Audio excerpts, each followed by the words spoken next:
Primeramente a Mateo, capítulo 2 del Evangelio según San Mateo, por favor, a partir del versículo 1. Mateo, capítulo 2, versículo 1. Vamos a estar leyendo unos versículos. Dicho sea de paso, mientras los están buscando, esta historia que vamos a leer ahora solamente la encontramos en el Evangelio según San Mateo. Marcos no menciona nada de la visita de estas personas, ni Lucas tampoco, ni Juan tampoco. Solamente Mateo, repito, es el único que nos habla de unas personas que vienen de muy lejos, guiados milagrosamente a través de un astro, a través de una estrella, con el propósito de reconocer, con el propósito de ofrecerle una serie de presentes y de regalos a un niño que prácticamente está no recién nacido, pero que ha nacido de una forma milagrosa, y ellos vienen desde lejanas tierras, como acabo de decir, guiados milagrosamente hasta llegar a el lugar donde vivía, Belén, Betlehem, la casa del pan, a 7, máximo 8 kilómetros de Jerusalén se encuentra la pequeña localidad de Belén, que hasta el día de hoy se puede visitar. Empiezo a leer a partir del versículo 1. Estoy en Mateo 2, del versículo 1 en adelante. Dice así la palabra del Señor. Cuando Jesús nació en Belén de Judea, en días del rey Herodes, vinieron del oriente a Jerusalén unos magos, diciendo: ¿dónde está el rey de los judíos que ha nacido? Porque su estrella hemos visto en el oriente y venimos a adorarle. Oyendo esto, el rey Herodes se turbó y toda Jerusalén con él. Y convocados todos los principales sacerdotes y los escribas del pueblo, les preguntó dónde había de nacer el Cristo. Versículo 5. Ellos le dijeron: en Belén de Judea, porque así está escrito por el profeta. Dicho sea de paso, el profeta Miqueas. Y tú, Belén de la tierra de Judá, no eres la más pequeña entre los príncipes de Judá, porque de ti saldrá un guiador que apacentará a mi pueblo Israel. Entonces Herodes, llamando en secreto a los magos, indagó de ellos diligentemente el tiempo de la aparición de la estrella. Y enviándolos a Belén, dijo: id allá y averiguad con diligencia acerca del niño, y cuando lo halléis, hacédmelo saber, para que yo también vaya y le adore. Ellos, habiendo oído al rey, se fueron, y he aquí la estrella que habían visto en el oriente iba delante de ellos, hasta que llegando se detuvo sobre donde estaba el niño. Y al ver la estrella se regocijaron con muy grande gozo. Y al entrar en la casa vieron al niño con su madre María, y postrándose lo adoraron, y abriendo sus tesoros le ofrecieron presentes: oro, incienso y mirra. Pero siendo avisados por revelación en sueños que no volviesen a Herodes, regresaron a su tierra por otro camino. Amén. Todos los años leemos esta porción, más o menos por estas fechas. Creo que es bueno leerla para que estemos informados de todas las cosas previas y posteriores que ocurrieron durante el nacimiento del Mesías, de nuestro Señor Jesucristo. Hoy leía esta misma historia, pero en otra versión. Y en vez de aparecer la palabra magos, aparecía la palabra sabios. Nos dice la Biblia de dónde vinieron, pero no nos dice cuántos vinieron. Es curioso que la tradición, en las cabalgatas famosas, días antes de los reyes, siempre aparecen 3, que incluso hasta se han atrevido a ponerle nombre: Melchor, Gaspar y Baltasar. Iba a saltar. 2 blancos y 1 moreno. ¿Os dais cuenta que yo he leído la porción y no dice cuántos eran, ni cómo se llamaban? Podían ser 3, o 10, o 5, o 4. 1 no, porque habla de magos, de sabios, por lo tanto mínimo 2. Pero la Biblia no da el dato de 3. ¿Y los nombres? Tampoco. ¿Qué peligro tan grande corremos cuando nos inventamos las cosas y en vez de ceñirnos a lo que nos dice la fuente, que es la Biblia, Comenzamos a oír y a prestar atención a tradiciones, a mitos, a cuentos, y comenzamos a ponerle nombre a personajes que la Biblia ni les da el nombre ni el número. ¿De dónde viene entonces el tema de que eran tres? Bueno, todo esto tiene una explicación, no bíblica, pero la explicación que le han dado es que representan a los tres continentes conocidos de aquel tiempo: Europa, Asia y África. Uno representando a cada uno de los continentes que en aquel momento se conocían, puesto que Oceanía y América en aquel momento prácticamente no aparecían por ninguna parte. Pero tampoco tenemos base bíblica para decir esto, porque los tres, o los cuatro, o los ocho, todos vinieron del mismo sitio. No vino uno de África, otro de Europa, otro de Asia, y allí se encontraron. No, venían juntos. Y venían los tres juntos con un propósito. Y vinieron todos dirigidos de la misma manera. No es que uno en África tuvo un sueño, otro en Europa tuvo una visión y se le presentó un ángel, y otro... No dice eso. Todos venían como un equipo, con un propósito, con una serie de presentes, de los cuales hablaremos ahora un poco, y vinieron de Oriente. Ahora, ¿de qué parte de Oriente? Tampoco con exactitud lo sabemos, porque si ustedes se centran en Israel, toda la geografía bíblica parte de Israel. Eso siempre tienen que tenerlo presente. Cuando habla del norte, pero del norte, ¿desde dónde? ¿Desde Madrid? ¿Desde Jerusalén? ¿Desde Roma? Toda la geografía bíblica siempre parte de Jerusalén. Cuando se habla del norte, pues tienes que coger un mapa, meterte en Israel y decir, ¿qué país queda en el norte? ¿Qué país queda en el sur? Cuando habla del mar grande, ¿de cuál habla? ¿Del Caribe? ¿Del Pacífico? ¿Del Caspio? No, el mar grande es el que está más cerca de Israel, que es el mar Mediterráneo, el Mare Nostrum, que está al oeste. Cuando habla del oriente, pues tienes que mirar desde Israel, no desde donde tú has nacido, porque si no, no encajan las cosas. Desde la geografía bíblica tienes que mirar qué países quedan al este, al oriente, de donde sale el sol. Bueno, hemos escuchado y hemos leído todo tipo de explicaciones, que si eran de la China, algunos dicen que venían de Babilonia, otros dicen que venían del Cáucaso, de tantos lugares, ¿verdad? Venían del este, venían del oriente. Ahora, en aquellos tiempos no era como hoy en día, que cogemos un avión y en unas cuantas horas nos ponemos en la otra parte del mundo.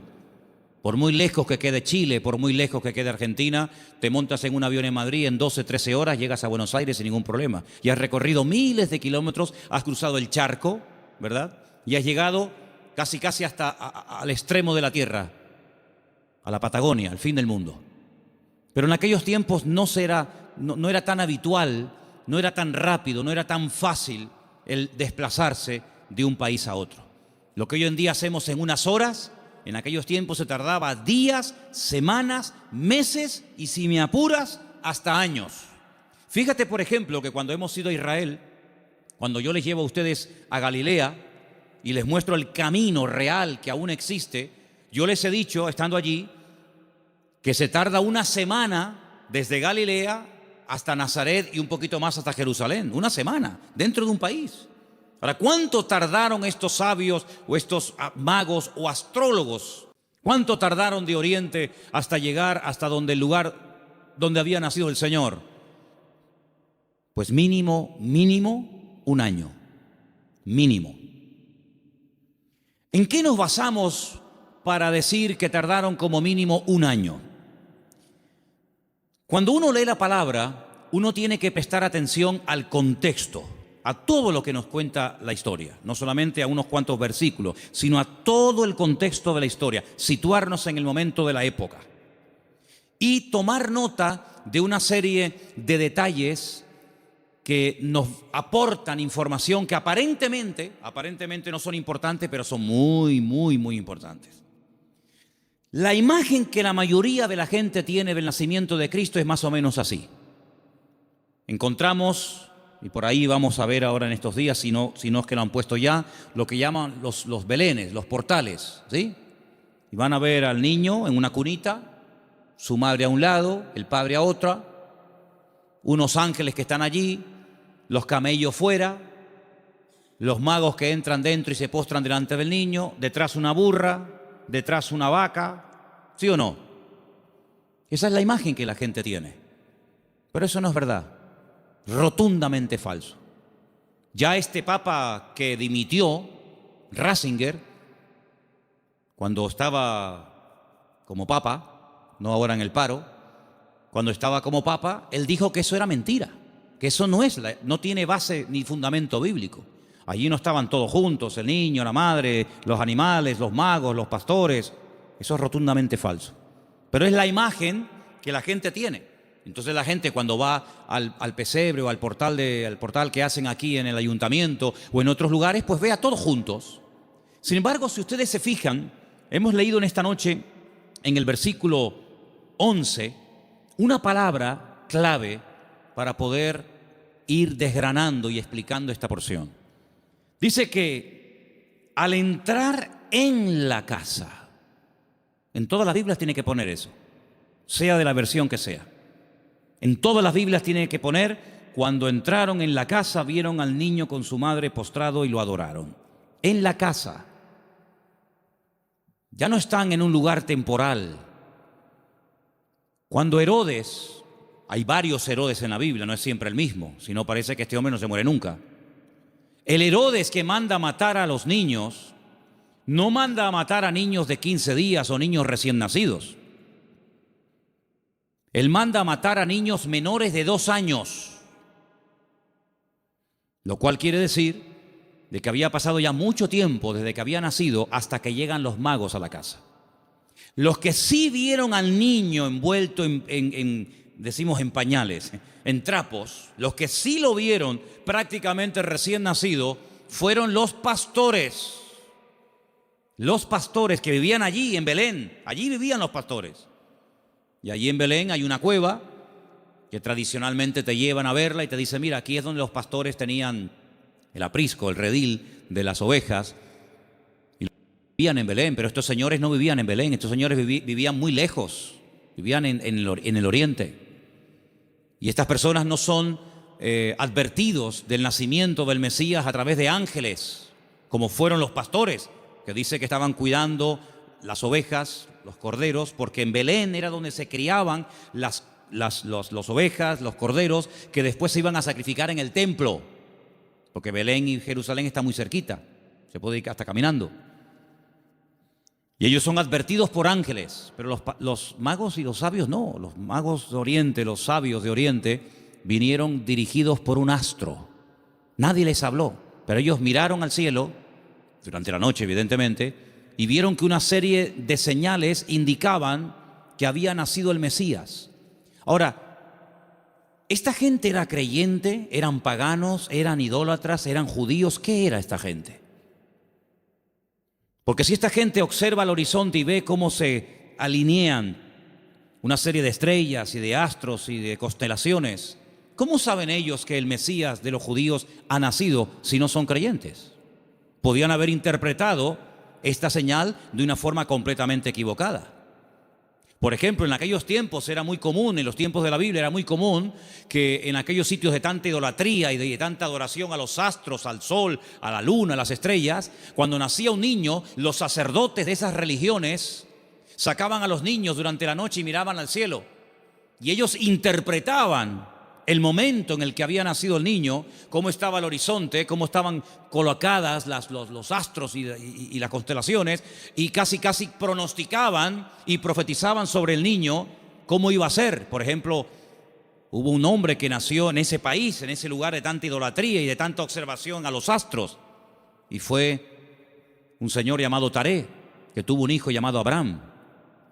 Y cuando le pusieron el nombre, seguramente interpretaron equivocadamente de los astros que este sería un hombre enaltecido y le marcaron su destino hasta que él huye de esa tierra y el Señor le dice, levanta la mirada a los cielos, cuenta las estrellas, porque lo que te han profetizado no es así.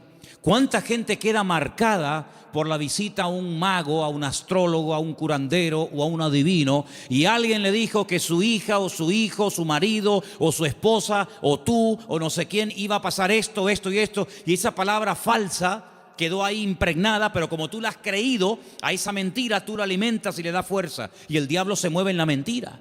El diablo se mueve en la ignorancia. Entonces te dice, no, es que tú vas a tener un niño, pero se va a morir a corta edad.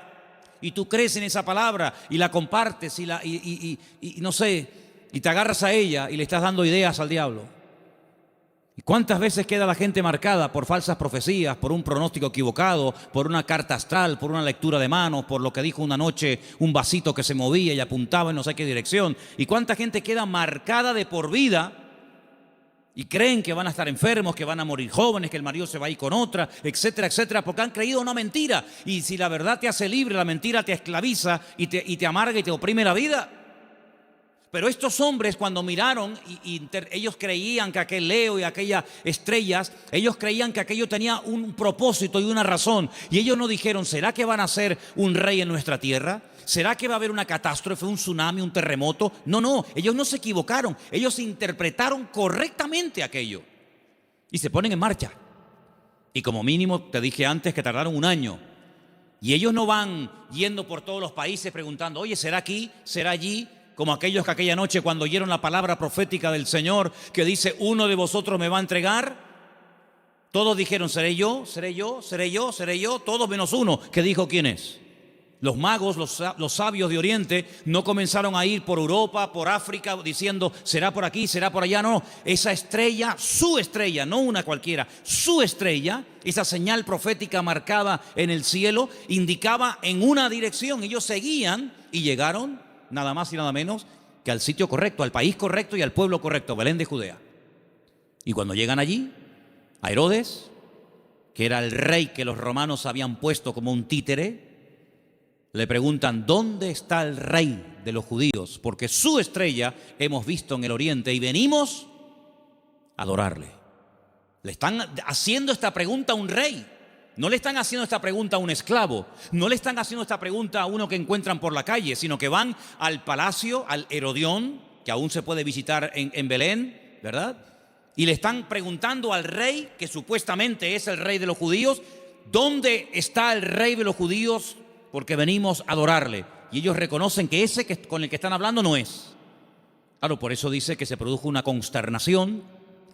La gente comenzó a decir, oye, han venido gente de lejísimos, cargados con unos presentes y unos regalos, una fortuna en oro, en incienso y en mirra, y dice que vienen a adorar al rey de los judíos y dicen que su estrella han visto en el oriente, y estas noticias corrieron hasta Jerusalén y se produjo un tumulto tremendo, porque la gente decía, pero ¿a quién se refieren? Es decir, había nacido el Mesías, profetizado durante siglos y siglos, y nadie se había enterado. Fue como un nacimiento secreto. Nació el Mesías, del cual habló Isaías, Jeremías, Ezequiel y tantos profetas, y nadie se había dado cuenta. ¿No te has parado alguna vez a preguntar que Dios puede hacer muchas cosas hoy en día entre nosotros y no nos hemos dado cuenta de que es el Señor? Y atribuimos a la casualidad o a la coincidencia o a la suerte. Sin embargo, el que tiene todo el control y el dominio siempre es el Señor. ¿Cuántos dicen amén? ¿Cómo supieron interpretar estos hombres estas señales correctamente? Bueno, hay varias opiniones. Una de las opiniones más generalizadas y más aceptadas es que en Oriente, desde el principio de los tiempos, siempre hubo una tendencia del hombre que vivía en aquella zona a estar todo el día observando las constelaciones y las estrellas y los astros, tratando de pronosticar, tratando de averiguar el futuro. Ahí nació toda la astrología, ahí nació toda la brujería, ahí en la cuna de todo eso es Babilonia, Babel. Babel es Babilonia, es el mismo sitio. Babel significa confusión, lo que hoy en día sería Irak. Y fue en aquella zona, en aquella parte del mundo, donde ya en los tiempos del libro del Génesis dice que los hombres quisieron construir una torre. La palabra es sigurat, un observatorio, para que desde lo alto pudieran observar y pudieran decir, va a pasar esto, va a pasar aquello, los astros dicen esto y los astros dicen aquello. Es verdad que hay astros, y es verdad que hay constelaciones, y es verdad que hay constelaciones que se llaman Piscis y Capricornio y Tauro y Leo. Es verdad, todo eso es verdad. Hay dibujos que se pueden hacer para interpretar todo eso, pero lamentablemente el hombre lo ha tergiversado y el hombre lo ha utilizado para atar, para engañar, para manipular y para tergiversar las verdades. Pero en aquellos momentos estos hombres, criados en aquel lugar, sabían que algún día nacería un Mesías. Ahora, de todos los profetas de la antigüedad, ¿quién es el que verdaderamente sabía cuándo iba a nacer el Señor? Porque esta profecía que hemos leído esta noche, la vuelvo a leer en Mateo 1:6, y tú, Belén, de la tierra de Judá, no eres la más pequeña entre los príncipes de Judá, porque de ti saldrá un guiador que apacentará a mi pueblo Israel. Estas palabras están fechadas entre el 738 y el 698 antes de Cristo. Son palabras del profeta Miqueas. Ustedes pueden leerlo en el libro que tenemos en la Biblia que lleva su nombre, Miqueas. Pero hubo un profeta que sabía el día exacto en el que el Señor Jesucristo vendría en su primera venida a este mundo, y era el profeta Daniel. El profeta Daniel tuvo una revelación tremenda, muy amplia, y él sabía perfectamente que si se comenzaba a contar, nosotros contamos hacia adelante, ellos contaban hacia detrás, ¿verdad? Si se comenzaba a contar desde que se les permitiera retornar a Jerusalén, restaurar las murallas, él sabía perfectamente cuándo nacería el Mesías. El Señor le dice: sabe pues y entiende que desde la salida de la orden para restaurar Jerusalén hasta el Mesías príncipe habrá 70 semanas. Eso lo dice Daniel capítulo 9. Desde hasta. ¿Cuándo empezamos a contar? Desde que salgan y comiencen a restaurar la ciudad y comiencen a levantar el templo. Desde que salgan hasta que venga pasarán 70 semanas. Pero claro, como expliqué en su momento, 70 semanas son 490 días. Y no hay 490 días desde que Nehemías, Esdras y Zorobabel reconstruyen la ciudad de Jerusalén hasta Cristo. No hay 490 días, hay muchísimos más. Entonces, ¿qué es lo que pasa? También expliqué en su momento, y quiero solamente recordarles, que la forma de contabilizar el tiempo en la Biblia y según el pueblo de Israel varía mucho de cómo contamos nosotros el tiempo. Partimos de la base de que nuestro calendario no es el calendario bíblico. Nuestro calendario es un calendario mandado a hacer por un papa llamado Gregorio. Un año que gira en torno al tiempo que tarda el sol en dar todo el círculo, ¿verdad? O la Tierra, perdón, el tiempo que tarda la Tierra en recorrer las 4 estaciones, que es alrededor de 365 días. Mientras que el calendario bíblico es un calendario basado en la luna y tiene 360 días. Silencio, por favor. Quiero que presten atención todos, no me estén hablando nadie. Si el calendario bíblico tiene 360 días y nuestro calendario tiene 365, aquí hay un problema. Nuestro calendario va aumentando más rápido de lo que va aumentando el tiempo bíblico. Tenemos más días para hacer un año que el calendario bíblico. El calendario bíblico es más corto. Primer problema. Segundo problema que tenemos. Nosotros contabilizamos el día a partir de las 12:01 de la noche. En la Biblia no se cuenta, estamos hoy a jueves, ¿verdad? ¿Hasta qué momento será jueves?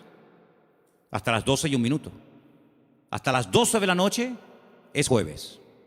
Y a las 12:01 automáticamente ya es viernes. En la Biblia el día empieza con la caída del sol. Cuando se pone el sol y una mujer no tiene luz para enhebrar una aguja y ya se pueden ver tres estrellas en el horizonte y ya no hay luz suficiente para enhebrar una aguja, ahí empieza. Si en este momento en Israel a las 4, 4:15, 4:30 como mucho de la tarde ya es de noche, quiere decir que en Israel a las 4:30 de la noche ya es viernes, mientras que aquí todavía estamos en el día jueves.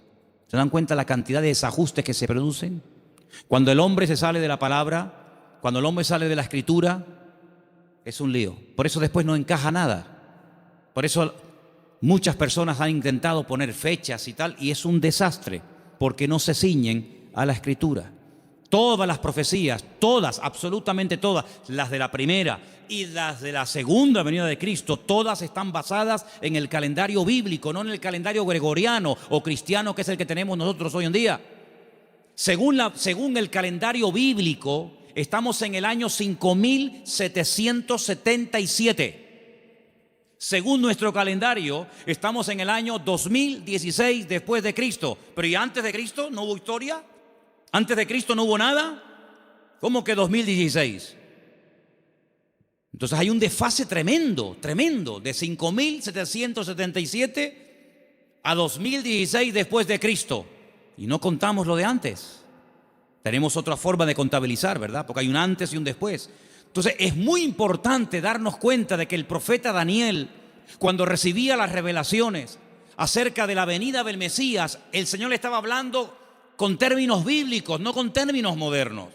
Y cuando el Señor le dice 70 semanas, Daniel, sabe pues y entiende, escucha esto, desde que salgáis hasta que venga el Mesías príncipe, pasarán 70 semanas, pero resulta de que en el pueblo de Israel y según la Biblia, y esto está demostrado en el libro de Levítico, las formas de contar los días y las semanas también son diferentes. ¿Por qué? Porque nosotros llamamos semanas a un grupo de 7 días. Y 7 días para nosotros es una semana, claro, y para todo el mundo. Pero además, en la Biblia se llama semana a un periodo de 7 años. Es decir, si le preguntas a un niño cuánto tiempo tiene, te puede responder de 2 maneras. A la manera nuestra y te dice, yo tengo 7 años. O te puede decir, yo tengo una semana. Y tú dices, ¿cómo va a tener esta niña una semana? Qué grandes son los niños en Israel, ¿no? Pero tienes que multiplicar, ¿verdad? De tal manera que cuando el Señor le dice al profeta Daniel, 70 semanas están determinadas sobre tu pueblo, lo que le está dando es un paquete profético de 490 años. 70 por 7, 490. Y esos 490 años, hay diferentes bloques, diferentes características, diferentes sucesos, diferentes acontecimientos, que cuando tú lo sabes interpretar, pues tú dices, efectivamente,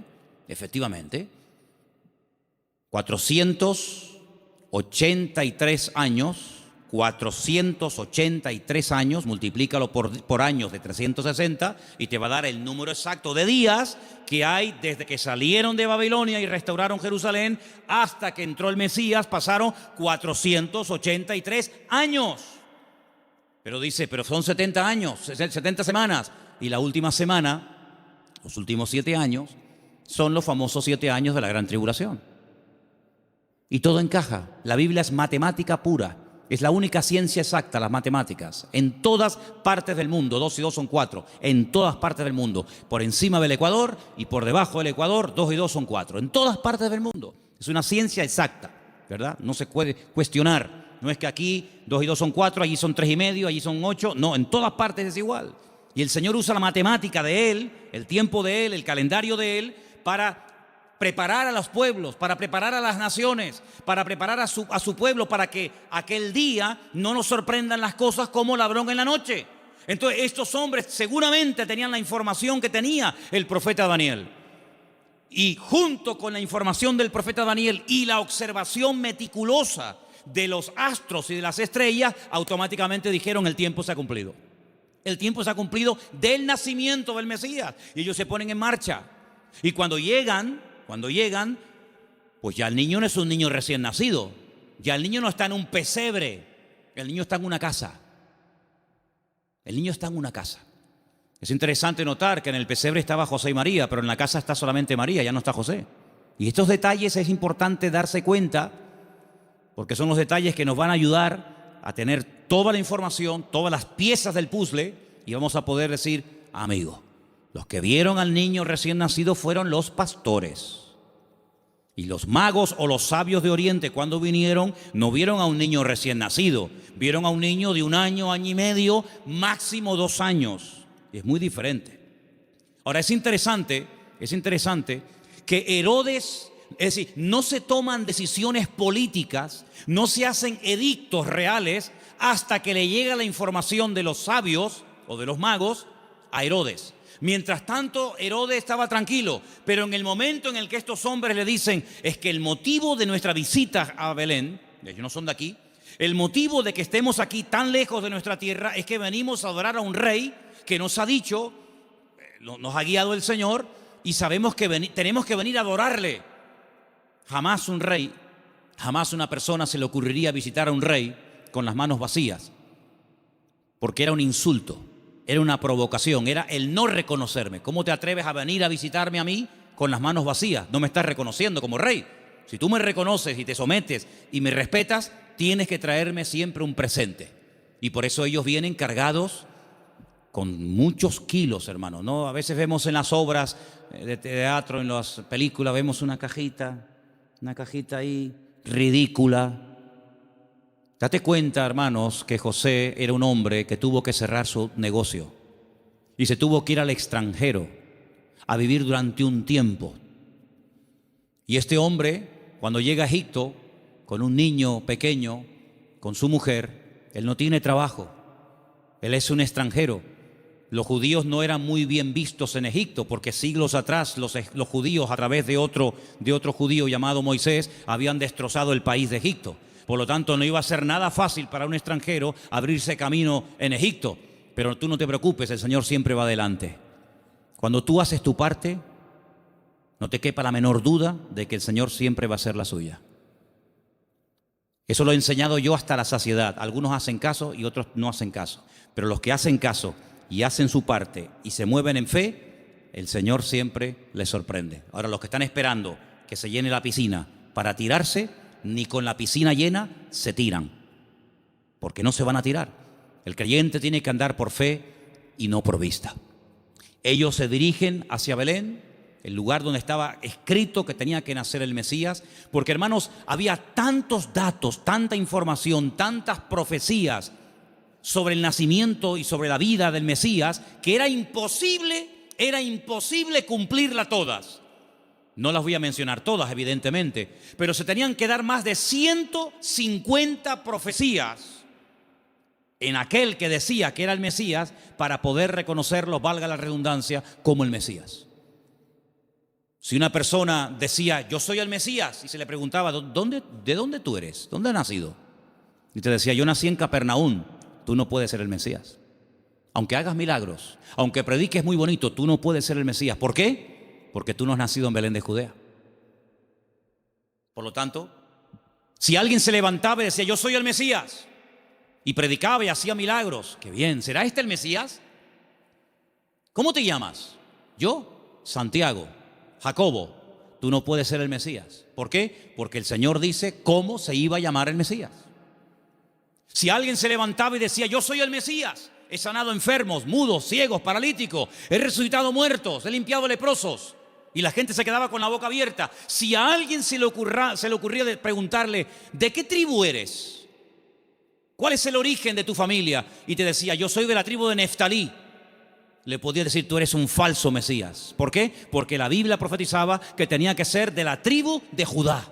No de otra tribu, sino de la tribu de Judá. Por lo tanto, hermanos, era prácticamente imposible que en una persona coincidieran todos los detalles de Belén de Judea, de una joven que nació como nació, de la tribu de Judá, etcétera, etcétera, etcétera. Más aparte, todas las profecías que tenían que llevarse a cabo durante su ministerio público, aparte cómo lo iban a crucificar, porque el Mesías tenía que morir crucificado, no podía morir de viejo, no podía morir de un tiro, de una flecha, de un arco, de una jabalina, no podía morir de un infarto, tenía que morir crucificado entre dos malhechores, no entre 10, no entre 2. Y no le podían partir ni un solo hueso. Eso es imposible, a un crucificado que no le partan ni un hueso. Se los partieron al de la izquierda, se los partieron al de la derecha, pero a Jesús no. A Jesús no. No le podían partir ningún hueso. Y iba a morir como un inicuo, como un pecador, como un vil pecador, pero iba a ser enterrado como un rico. Tantos y tantos detalles que era prácticamente imposible. Pero suponte Suponte, imagínate, que de los 150 detalles proféticos que tenían que cumplirse en él, una persona cumpliera 149.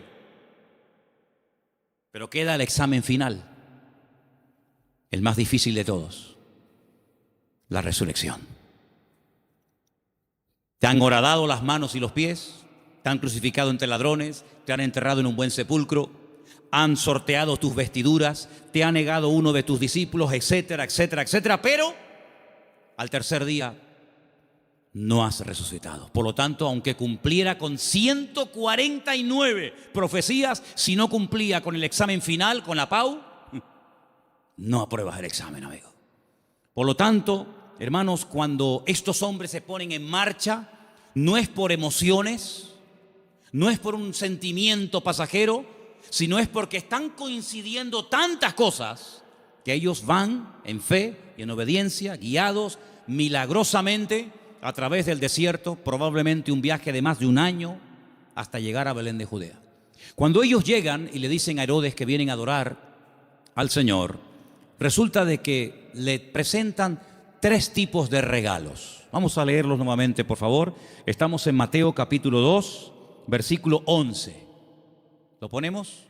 Mateo 2:11.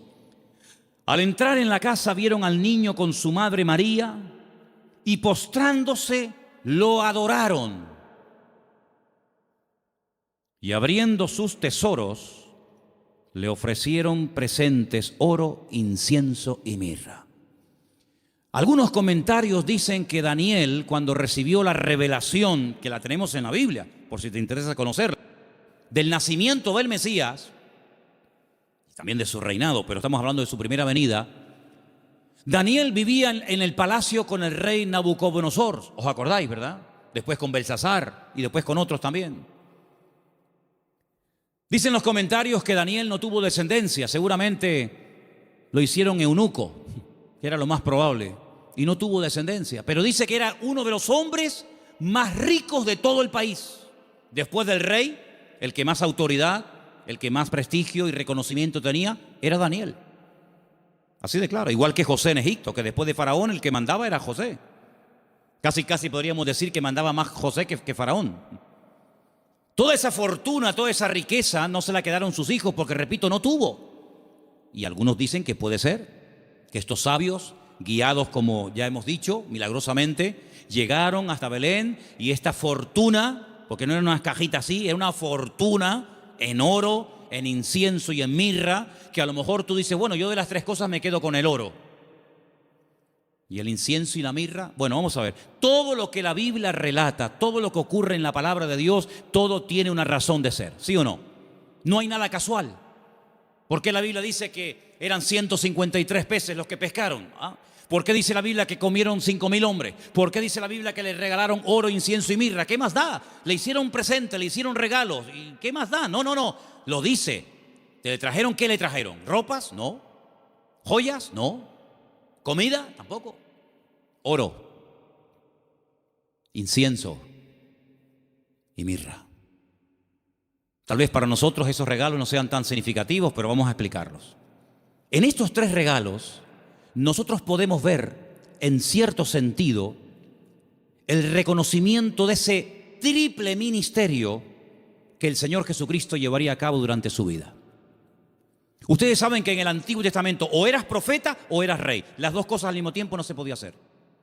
Muy rara vez, por ejemplo, David, a veces profetizaba, pero David no pasó a la historia por ser un profeta, aunque a veces profetizaba.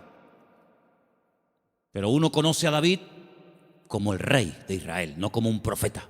Sin embargo, a Isaías lo conocemos como un profeta. Sin embargo, en la figura de Cristo, en la figura del Mesías, se iban a dar 3 características únicas de él: rey, profeta y sacerdote. Rey, profeta y sacerdote. El oro representa en cierto sentido la realeza del Señor Jesucristo, porque Él es el Rey de reyes y Señor de señores. Nadie dijo amén, pero lo es. Él es el Rey de reyes y el Señor de los señores. Nació como rey, lo crucificaron diciendo que era un rey, y volverá a este mundo como un rey. Cuando nació dijeron, hemos venido a adorar al rey de los judíos. Era un niño, 1 año y medio, 2 años, pero era un rey. Todavía no se manifestaban sus poderes, sus milagros, pero era un rey. Cuando murió en una cruz, él no lo dijo, pero Pilato dijo, quiero que le pongan encima de la cruz un título, una placa donde ponga en 3 idiomas para que todo el mundo lo entienda, en latín, en hebreo y en griego. Quiero que pongan, este es el rey de los judíos. Es increíble. Cuando Pilato le dice, pero tú eres un rey, ¿sí o no? Y dice, yo para esto he venido a este mundo. Pasa que todo tiene su momento y todo tiene su lugar. Cuando oramos en el Padre Nuestro, lo leemos o lo mencionamos, hay una parte que recordamos que Él es rey. Cuando decimos, venga tu reino, y no hay reino sin rey, y no hay rey sin reino. Por lo tanto, Él es un rey. Y en ese presente del oro, moneda internacional, dicho sea de paso, porque con oro puedes ir a cualquier parte del mundo, se reconoce que Él era un rey. De hecho, ellos dicen, venimos a adorar a un rey, pequeño, pero al fin y al cabo rey.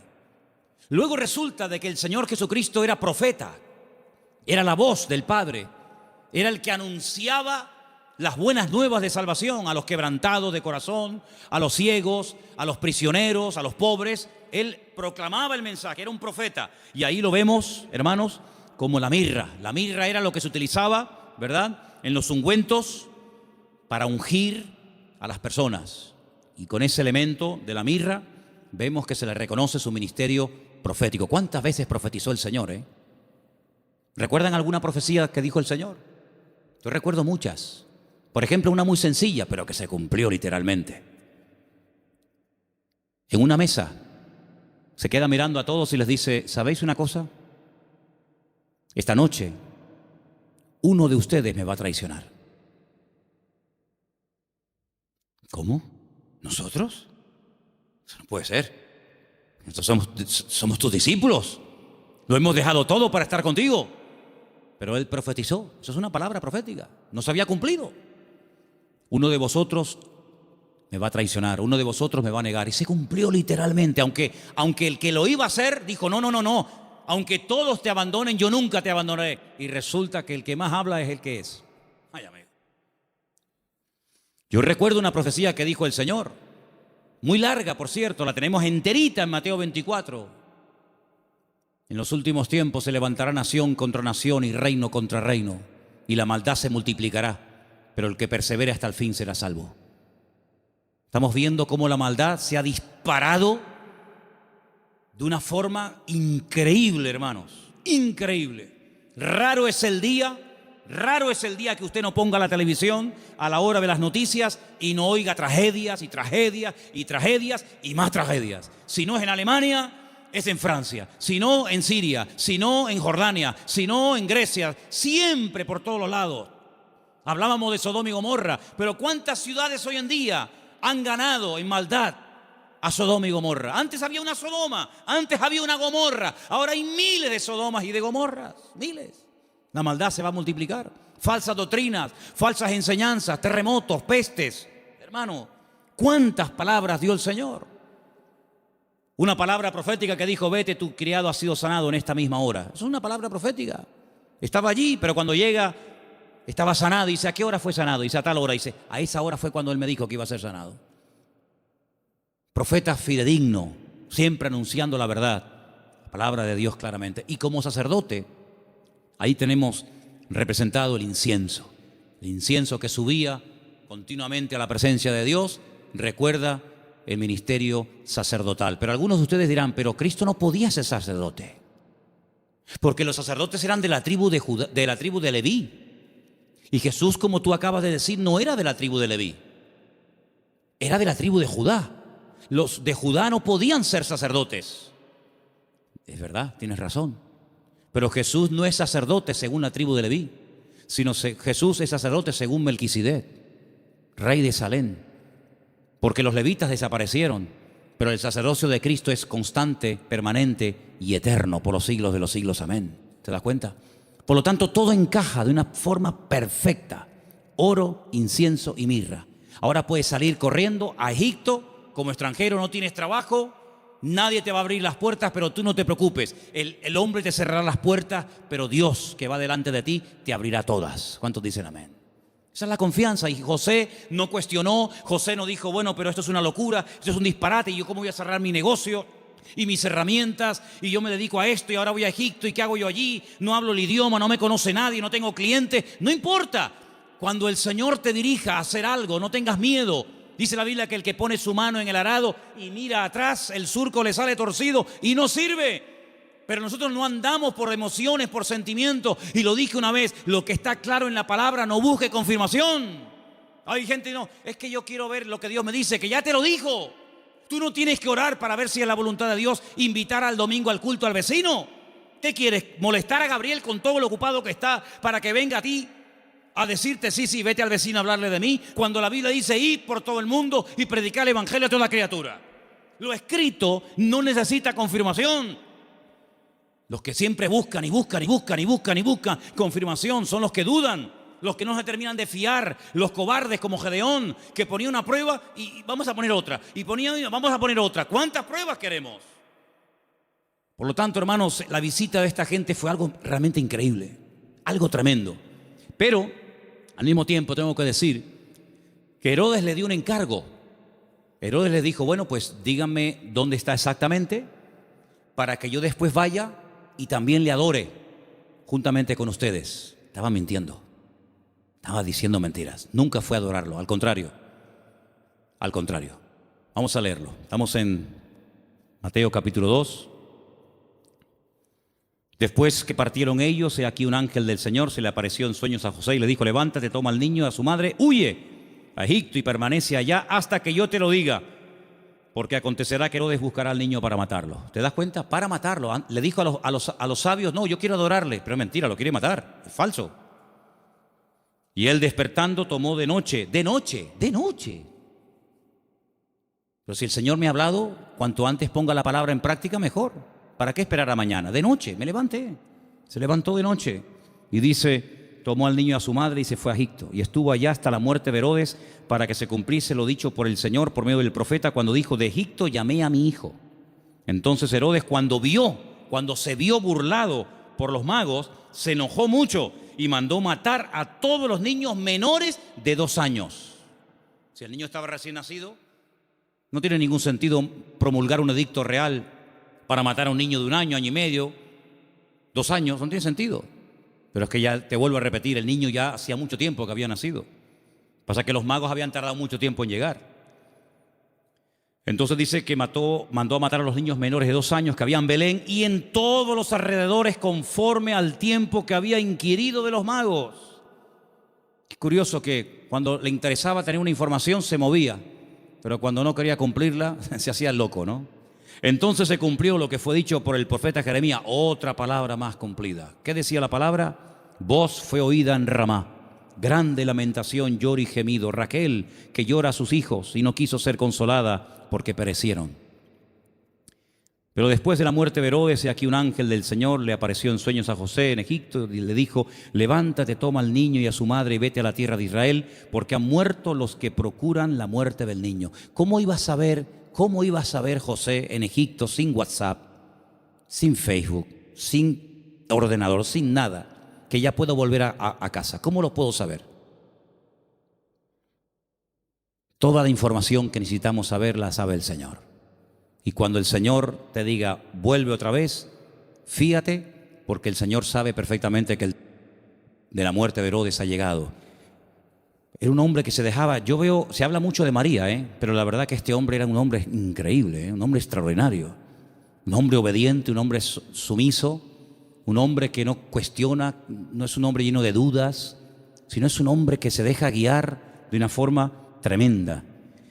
Ellos, habiendo oído que el rey, estamos en el versículo 21, ¿verdad? Entonces él se levantó, tomó al niño, a su madre y vino a la tierra de Israel. Pero oyendo que Arquelao reinaba en Judea en lugar de Herodes, su padre, tuvo temor de ir allá. Pero avisado por revelación en sueños, se fue a la región de Galilea, bien arriba al norte. Y vino y habitó en la ciudad que se llama Nazaret, para que se cumpliese lo que fue dicho por los profetas, que había de ser llamado Nazareno. Es que todo se cumple, es que no hay ni un detalle que tú digas, oye, es que todo, absolutamente todo, el que se vaya a Quito, el que vuelva, el que justamente se vaya a vivir a Nazaret, el que es que todo, absolutamente todo. Por eso Mateo es tan detallista con estos datos, porque él está intentando convencer a los judíos que van a ser los que van a leer su evangelio. Él está intentando abrirles los ojos y evangelizarlos a través de este evangelio y mostrarles que no era nada casual, sino que todo estaba cumpliéndose literalmente al pie de la letra. Y todo era para que se cumpliera lo dicho por el profeta, para que se cumpliera lo que profetizó el Señor, para que se cumpliera. Esa es la base del Evangelio de Mateo, el cumplimiento de las palabras proféticas dichas siglos antes de que naciera el Mesías. Ahora, si saltamos un momentito, y quiero leerlo rápidamente, en Lucas, capítulo 2, hemos leído Mateo 2, en Lucas capítulo 2, dice en el versículo 8, que había pastores en la misma región que velaban y guardaban las vigilias de la noche sobre su rebaño. Y aquí se les presentó un ángel del Señor, y la gloria del Señor los rodeó de resplandor. Tuvieron gran temor, pero el ángel les dijo: no temáis, porque aquí os doy nuevas de gran gozo, que será para todo el pueblo, que os ha nacido hoy, no ayer, no hace una semana, hoy os ha nacido en la ciudad de David. ¿Cuál es la ciudad de David? Belén. Si David también era de Belén, era de allí. Un Salvador que es Cristo, el Señor. Esto será de señal: hallaréis al niño envuelto en pañales, acostado en un pesebre. Ustedes sí lo van a ver recién nacido. Los magos no lo vieron recién nacido, ¿vale? Repentinamente se apareció con el ángel una multitud de las huestes celestiales que alababan a Dios y decían: gloria a Dios en las alturas y en la tierra paz, buena voluntad para con los hombres. Sucedió que cuando los pastores se fueron de ellos al cielo, los ángeles, no se fueron los pastores al cielo y se quedaron los ángeles, fue al revés. Se dijeron unos a otros: pasemos pues hasta Belén y veamos esto que ha sucedido y que el Señor nos ha manifestado. Vinieron pues apresuradamente y hallaron a María y a José. Cuando llegaron los magos, José no estaba, por lo menos no lo menciona, pero aquí sí. Estaba José, María y al niño acostado en el pesebre. Y al verlo dieron a conocer lo que se les había dicho acerca del niño, y todos los que le oyeron se maravillaron de lo que los pastores decían. Pero María guardaba todas estas cosas, meditándolas en su corazón. Y volvieron los pastores glorificando y alabando a Dios por todas las cosas que habían oído y visto, como se les había dicho. ¿Tú sabes el frío que hace en Israel en invierno? ¿Sabes el frío que hace allí? Aquí me hace gracia cuando la gente dice: uy, qué frío que hace. Tú no sabes lo que es frío. Allí hace frío, pero de verdad, y nieva. Jesús no nació el 24 de diciembre, hermano. Eso es una gran mentira.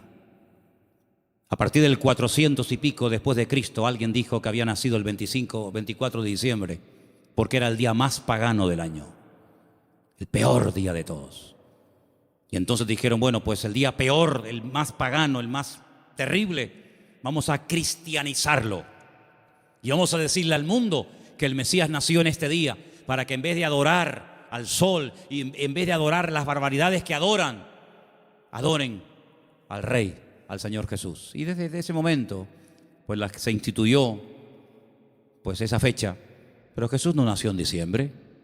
Jesús nació, y se puede demostrar bíblicamente, y en la página web Luis ha hecho un trabajo extraordinario de las tablas de los tiempos en los que ministraban los sacerdotes en el templo en Jerusalén, etcétera, etcétera. Jesús nació entre septiembre y el mes de octubre. Entre septiembre y octubre. ¿Os dais cuenta también el detalle de Lucas, que no habla de animales dentro del pesebre? Judío jamás en la vida dormiría junto a animales. Jamás en la vida. Usted no puede leer la Biblia, y menos el Nuevo Testamento, con una visión occidental o puramente cristiana, porque usted no tiene ningún problema en ver una vaca, una oveja, una cabra y una mujer y un... No, perdone. Judío es tremendamente escrupuloso para eso. Los animales jamás conviven con los hombres, ni los hombres conviven con los animales. Ese es el cuento. Yo siempre he dicho que el portal de Belén es idolatría en miniatura, ¿o no? ¿Qué diferencia hay entre tener a un Cristo así de grande y tener uno así chiquitito? Bueno, perdón, cuando yo era pequeño, mi madre tenía en lo que se llamaban el portal de Belén un cacho de Cristo así, De pequeño nada, era así, desnudito, con el pañalito y con los deditos así. Y con una corona así, y con una cunita como de paja. ¿Qué diferencia hay entre adorar a un Cristo así, o uno así, o uno así, o uno así? Ninguna. El tamaño no hace mayor o menor el pecado. No te harás imagen, dice la Biblia. No te harás imagen. No te harás imagen. ¿Dónde dice eso? Éxodo 20. No te harás imagen de lo que está arriba, ni abajo, ni aún debajo de la tierra. Ni te postrarás, ni las honrarás. En la casa de un creyente no puede haber ningún tipo de imágenes, ni de santitos, ni de vírgenes, ni de Cristo, ni de nada habido por haber. Es que es el Señor. ¿Qué Señor? Es que es María, es que es José. No, eso es falso. Un pesebre, un portal es idolatría en miniatura.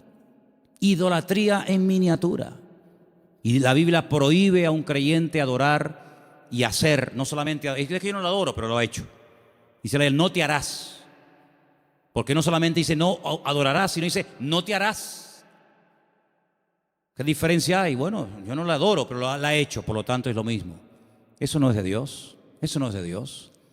Entonces, queridos hermanos, no nació en diciembre, porque dice que estaban cuidando las vigilias de la noche. Los pastores en diciembre no están al aire libre pasando frío, con nieve y con temperaturas bajo cero, sino que están guardados. Era la fiesta entre septiembre y octubre, era una fiesta, por eso todo estaba lleno.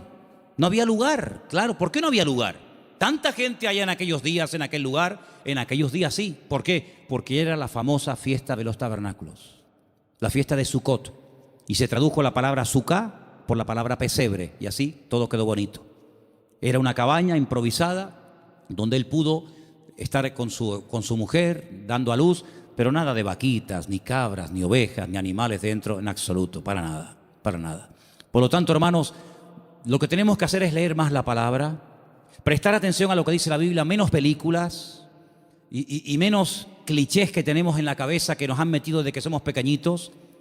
Y sobre todo, hermanos, quiero terminar diciendo esto. Y el domingo lo voy a repetir hasta la saciedad, me lo vais a escuchar. ¿Habéis escuchado en estos días la palabra Jesús, la palabra Cristo? Yo no la he escuchado por ningún lado. Yo no la he escuchado. Papá Noel, bengalas, piñata, langostino, sidra, árboles, cintitas, todo lo que usted quiera, regalos, todo lo que... Pero a Jesús, todo esto, la fiesta es en torno a ¿quién? ¿Quién es el protagonista de la historia? ¿Quién es este señor gordo, vestido de rojo, que nos lo quieren meter hasta en la sopa? ¿Quién es este tipo? ¿Quién es este señor? ¿De dónde viene este señor? De San Nicolás, dicen los venezolanos, el San Nicolás, Papá Noel, Santa Claus. Santa Claus. Yo al único santo que conozco es al Señor Jesucristo, Señor de señores y Rey de reyes. No conozco a ninguno más. Hermano, o nos vamos a la Biblia o nos salimos de la misma. El protagonista en estos días no es Papá Noel, no son los magos, no es el arbolito. El protagonista tiene que ser nuestro Señor Jesucristo, que aunque el mundo diga que ha nacido en diciembre, bueno, está bien, diciembre, enero, ¿qué más da? Lo importante es que tenemos que recordar de una forma especial, una vez al año, que el Señor Jesucristo vino, pero ¿vino para qué? ¿Para qué vino? ¿Para qué vino? Y todo eso, Dios mediante, lo explicaremos el domingo, porque el tema del programa del domingo es ¿qué es la Navidad? Y lógicamente para explicar lo que es la Navidad tendré que explicar previamente lo que no es la Navidad. Pero hermano, nosotros no entramos en ese juego de consumismo. Si usted el 24 por la noche no puede tener la mesa llena de comida, no se preocupe, no pasa nada, hermano. El protagonista no somos nosotros, regalo va, regalo viene. Pero ¿a quién le llevaron los sabios regalos? ¿A quién? ¿A José? ¿A María? ¿A quién fueron a adorar? ¿A quién queremos adorar nosotros, hermano? ¿No lo queremos adorar a Él? ¿Al Señor tu Dios adorarás y a Él solo servirás? Pues todo este tinglado, este negocio y este comercio que ha inventado el hombre, que muchos negocios están esperando que llegue la Navidad para ver si vendo más, para ver si... Hermanos, esto no tiene nada que ver, esto no tiene nada que ver. Nosotros queremos dar testimonio de que el Señor vino a este mundo para morir por nosotros en una cruz y resucitar y perdonar nuestros pecados. Eso es a lo que vino el Señor. Que en cierto sentido, sí, fue un día alegre el día de su nacimiento, pero también fue el principio del fin. en el sentido de que ese niño hermoso y bonito y anunciado por ángeles y profetizado por centenares de profetas ha nacido para morir y morir de una forma terrible, terrible. Y nosotros sabemos todo eso y vamos a decirle al mundo, hermano, amigo, él vino para esto, pero nadie habla de Cristo ni en la 3, ni en la 5, ni en ningún canal, ni en ninguna radio. Nadie habla del verdadero motivo por el que adornamos las casas, por el que se adornan las ciudades. Nadie habla de Él. Y sin Cristo, ¿la Navidad qué es? Nada. Hay muchos creyentes que se endeudan hasta aquí en diciembre y después llegan a enero y han tirado tanto de la tarjeta de crédito para comprar regalos para el abuelo, para la abuela, para el primo, para el cuñado. ¿Pero qué es esto? ¿Esto qué es? ¿Tú vas a entrar en ese juego? Entonces tú no has entendido nada del Evangelio, amigo. ¿Tú has entendido el Evangelio? ¿Tú eres cristiano de verdad? Pues si has entendido el Evangelio y eres cristiano de verdad, vivamos estos días como el Señor quiere que lo vivamos. Y quiero solamente decir algo. Hace años decidimos en la iglesia no poner árboles. ¿Sabéis por qué? Porque ese día, que después dijeron que Cristo había nacido en ese día, ¿saben cómo se adoraba? Una de las formas como se adoraba a esos dioses demonios en aquella fiesta, cortándole los testículos a personas y animales y colgándolos en árboles, dándoles la vitalidad, lo vil de los machos, colgando bolitas de testículos humanos y de animales en las copas de los árboles. Claro, los tiempos han cambiado, nos hemos civilizado, entre comillas, y no vamos a estar castrando ahora 200 o 300 personas para colgar bolitas en los árboles. Entonces lo que hacemos, ponemos bolitas de plástico, de cartón, de cristal. Pero el fondo de esto, ¿cuál es? ¿Había un árbol de Navidad en donde Cristo nació? Dime, ¿tú entrabas allí y veías el árbol de Navidad? Jamás en la vida.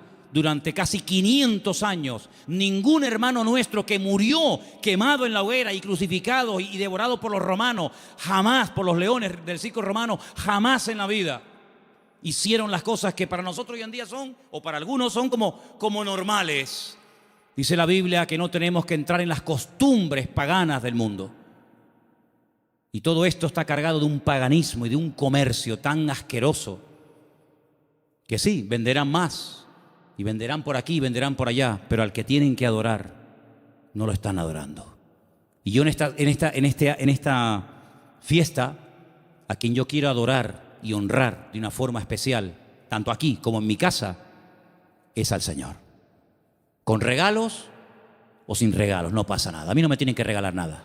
Yo no necesito que nadie me regale nada.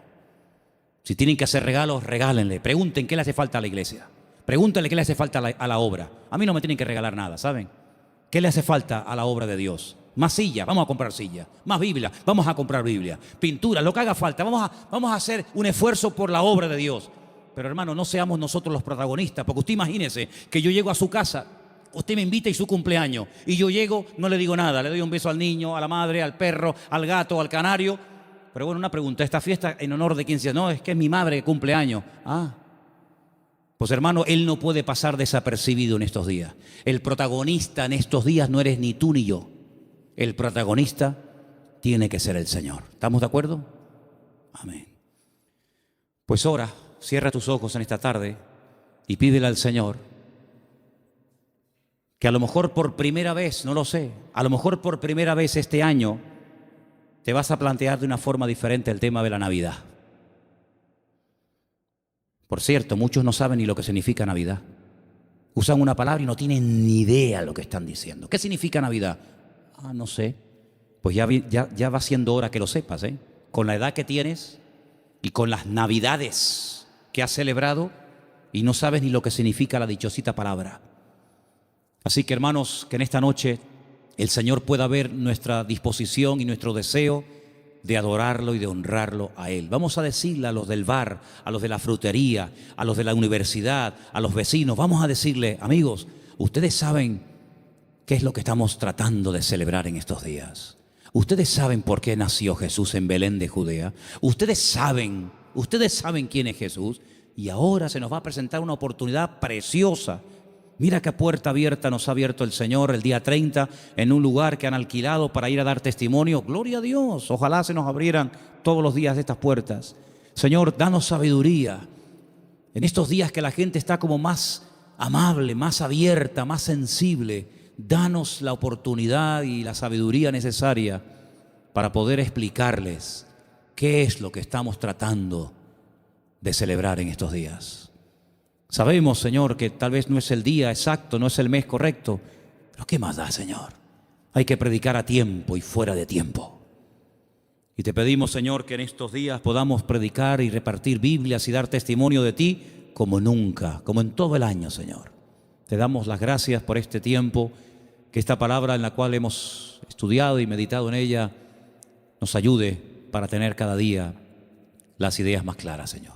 Gracias te damos por tu palabra y por tu presencia en nuestra vida. En el bendito nombre de Cristo Jesús. Amén.